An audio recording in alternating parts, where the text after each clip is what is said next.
ওনারা চাপ তৈরি করছেন, গণভোট চাপ তৈরি করছেন, লোয়ার হাউস পিআর।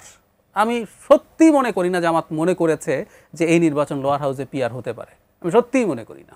আমরা না বলছি আমাদের একটা জাতীয় নির্বাচন করার অবস্থাই নাই নির্বাচনের মানে আইন শৃঙ্খলা রক্ষাকারী বাহিনীর, তা আপনি 3 মাসের মধ্যে দুটো নির্বাচন করার ক্ষমতা তার আছে, আপনি বলছেন আবার এটা কেন আসলে গণভোটটা আগেই দরকার সেটার প্রেক্ষিতে আপনি কি বলবেন? এবং সেই সাথে তিনি বললেন যে গণভোট যদি আগে হয় তাহলে নির্বাচনে এখন আগে যে আমরা পরিস্থিতি দেখছি, এই যে অনেকগুলো খুনের ঘটনা, গতকালের একটা ঘটনা, আজকের ঘটনা এবং কিছু অস্থির পরিস্থিতি দেখতে পাচ্ছি, বাসে আগুন দিয়ে, এগুলো তখন আর হবে না। আপনি কি সেটি মনে করেন?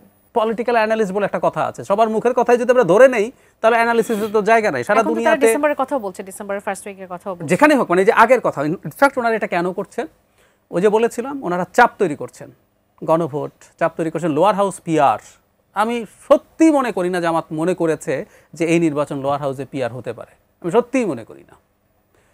কিন্তু এগুলো করছেন কেন যে বললাম, পরে যখন সরকার আসবে সরকার কি বলবে জানেন? আমি বলে দিচ্ছি, সরকার বলবে জামাত তো লোয়ার হাউস পিআর ছেড়ে দিয়েছে, গণভোট ওই দিন মেনে নিয়েছে, বিএনপি তুমি আপার হাউস পিআরটা মেনে নাও। জামাত তো দুটো মেনে নিয়েছে, এখন জামাত আর বিএনপির মধ্যেই তো ইন্টারাকশন মোটা লাগে। এই কারণে যাই হোক, তারপর ভাই যে যুক্তি দিয়েছে মানে ব্যালট পেপার দুটো লাগবে, ব্যালট পেপারের খরচ। আমি ঘটনাচক্রে একটা সংস্কার কমিশনের সদস্য ছিলাম, নির্বাচন ব্যবস্থা সংস্কার কমিশন, মানে একটা নির্বাচনে সারা দেশে যে খরচ হয় ব্যালট পেপারের, মানে ব্যালট বাক্সের কথা বলছি, সেটার খরচ, পেপার তো লাগবেই, কিন্তু ব্যালট বাক্সের খরচ ওইটার 2-3%ও না। আমি এটা নিয়ে আমরা ইনফ্যাক্ট আমরা আমাদের এখান থেকে পরামর্শ দিয়েছি, আমাদের এই যে যাবতীয় যতজন দায়িত্ব পালন করে আমাদের মূল খরচ হয় হচ্ছে আসলে তাদেরকে এক্সট্রা ভাতা দেওয়া হয়, এই যে হাজার হাজার কোটি টাকা শুনি। সো দুটো নির্বাচন করলে বরং খরচ বেড়ে যায়, ব্যালট বাক্স ইনফ্যাক্ট একই দিন আর না দিন, যুক্তি যেহেতু দিতে হচ্ছে।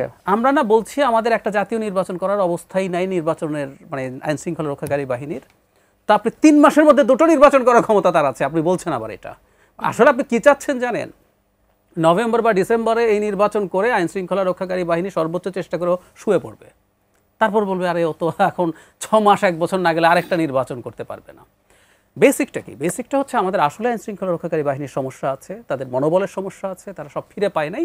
আমরা যাবতীয় শক্তি একত্র করে একটা জাতীয় নির্বাচন করতে পারবো, এবং ওই দিন খুব সোজা, আমরা 3টা ব্যালটে ভোট দেই লোকাল গভর্নমেন্ট ইলেকশনে, এখানে এদিন কিন্তু 2টো ব্যালট দেওয়া হবে হাতে, শুধু একটা গণভোটের ব্যালট আর একটা হচ্ছে সংসদ নির্বাচনের ব্যালট। বাক্স ডাবল কিনতে হবে, অনেক বেশি টাকা খরচ হবে, তা মনে করছি না আমি, কিন্তু ব্যয়কেও প্রধান মনে করি না। ভাইয়ের সাথে আমি একটা জায়গায় একমত, জাতির স্বার্থে খরচ আমরা করতে হবে, কিন্তু আমাদের মূল সংকট হচ্ছে এই নির্বাচন যদি হয় তাহলে জাতীয় নির্বাচন অনিশ্চিত হয়ে যাবে। এবং একটা ইঙ্গিতও আছে, ভাইয়াদের নেতা জনাব তাহের কিছুদিন আগে নভেম্বরে যুক্তি দিতে গিয়ে বলছিলেন সংস্কার জরুরি, গণভোটকে সংস্কার করে ফেলতে হবে, নির্বাচন যদি পিছিয়ে যায় যাক, উনি বলেছেন।